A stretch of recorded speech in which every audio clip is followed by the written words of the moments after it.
beyond that, I'm not really sure what else I should talk about. One other policy that I think would be good for economics, because going to a fairly liberal college, well, I guess not fairly liberal, all colleges are pretty liberal. Anyway, the income gap. The people at the bottom are paid very little by comparison to the people paid at the top. And the best way to really quantify that is like looking at a ruler. If the people in poverty are at 1 inch, and the middle class is at 3 inches, then the people at the upper class are at the foot mark, so 12 inches. And so the income gap is the difference, but usually considered the difference between the people in poverty and the richest. Usually, the typical method of solving this problem is by increasing welfare and social benefits. My solution instead would be to change the way people at the middle and top are paid. So let me just kind of lay the groundwork real quick. In the last 100 years, in the last 50 years, I believe it was, company CEOs and upper executives start getting paid in the form of bonuses and company stock rather than a increased paycheck because of the change in a tax law. Companies didn't realize that paying in company stock had a economic impact, and so they were fine with paying all willy-nilly. And by the time that they did realize it had an economic impact, it was kind of too late, and they were already paying out multiple millions of dollars to their CEOs. When they really could have just been paying them probably a tenth of that. So, short and simple, by and large, company executives are paid so much right now because in the past, they were paid in the form of company bonuses, company stock that didn't have a realized value.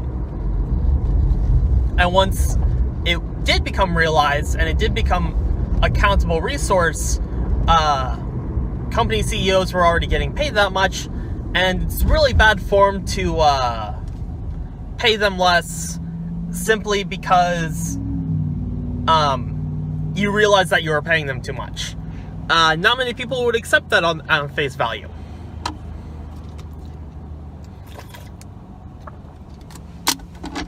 So by and large, there aren't really many good solutions in place to go about that. So yeah, it just kind of stayed that way, and now we have CEOs and executives getting paid a whole lot of money, and they don't really necessarily deserve it. My solution is threefold. That is, it only really works if you do these three things. Well, I guess you can leave off the third one. I'll get into that anyway. So the first thing is to slightly lower income tax. And the reason for that is really simple. The goal is to increase the incentive for companies to raise wages and salaries rather than providing a bonus to offset that. Companies right now really prefer to pay in bonuses because it costs less in income, as an income tax on their part. And it makes a lot more economic sense to pay an employee a one-time bonus rather than a permanent pay change. Because you can just pay them a bonus next year according to how much better or worse they did. The issue with that is that it doesn't actually change their dependable income, and it exacerbates or makes the income problem worse by the people at the bottom not having an incentive or not really being able to increase their living standards. Just because you get a one-time bonus so you can go on a vacation doesn't mean you're getting an extra portion of your paycheck to invest money for the future. And those two things are very different. And the perception of how you receive money makes a very large difference in the way you spend that money. And it's because of that I believe that the easiest solution to incentivize companies to raise wages of their own choice is to decrease the income tax on the company part, so that they are charged less in paying their employees. Because it's one of those weird tax things where the company is getting taxed for paying you, and you are getting taxed for receiving that money. It's weird. So that's my first part of the solution, to basically increase wages from the bottom in the place of social or welfare benefits. Because to me, social and welfare benefits are largely a temporary solution, or at the very least, it doesn't actually fix the problem. And so the second part of the solution is to actually do the opposite of that first thing, wherein you increase the tax on a company providing bonuses, to basically disincentivize them from providing bonuses in the place of increased wages. Ultimately, it's a really easy solution. And it's basically just reversing the previous policy of doing the opposite that happened in the past. That's more or less led to where we are today. And by doing that, you, again, incentivize companies to increase wages instead of doing one-time bonuses. So that way, they aren't really incentivized to do bonuses anymore, and actually change the labor market by providing higher wages.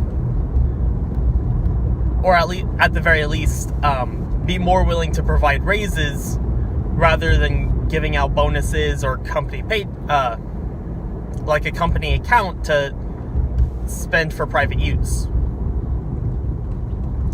My third solution to this, and it necessarily isn't a requirement to solve this issue, but I think it would be good nonetheless, and that would be to provide very cheap forms of very cheap U.S. Treasury bonds. So that way,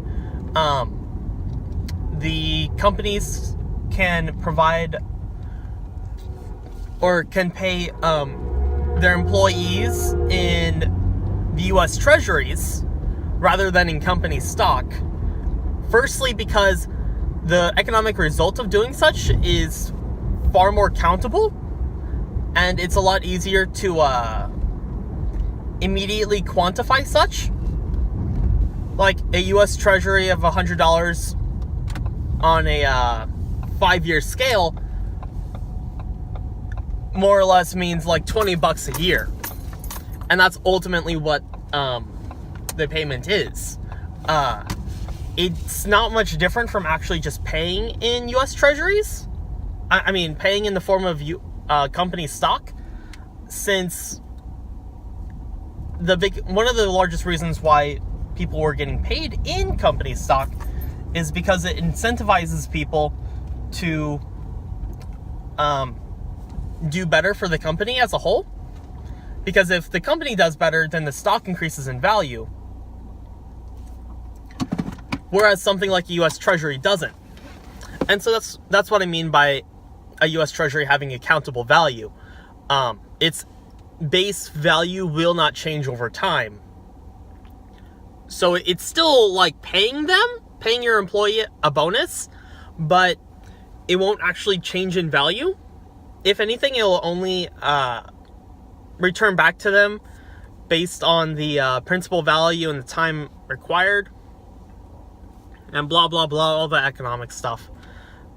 The long and short of it is, it's a way for the government to increase the amount of money they have, for one. Second, people are being given a way to invest money, or rather, they're being given an investment that they can count on in the future. So in that way, it's not much different from a company stock. And third, if they really wanted to, they could just sell it at its base value right now, because that's how treasury bonds and transactions work.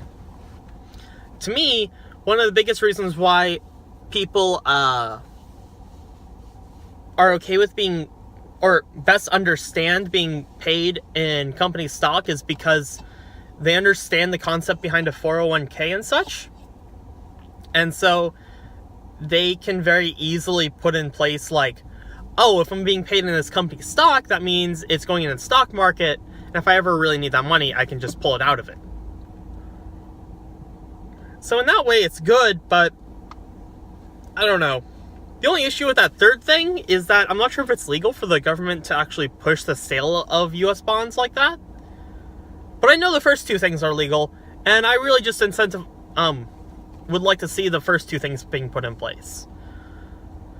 With that, I'm going to get going. I'd love if you leave a like and a comment.